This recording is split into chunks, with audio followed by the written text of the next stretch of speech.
পথ দুর্ঘটনায় দুজন শিশু সহ জখম 6। ঘটনাটি বৃহস্পতিবার দুপুরে মাথাভাঙ্গা ময়নাগুড়ি রাজ্য সড়কের পাইকারটারি সংলগ্ন এলাকায়। পুলিশ সূত্রে জানা যায়, আহতদের বাড়ি মাথাভাঙ্গা 1 নম্বর ব্লকের গোপালপুর গ্রাম পঞ্চায়েতের ময়নাতলী বাজার এলাকায়।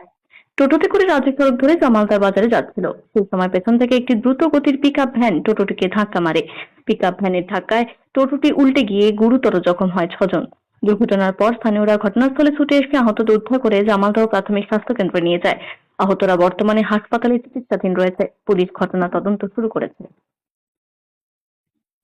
পিছনে লাগাই দিয়েছে। আপনারা কোথা থেকে আসছিলেন? আমরা গোপালপুর থেকে এসেছি।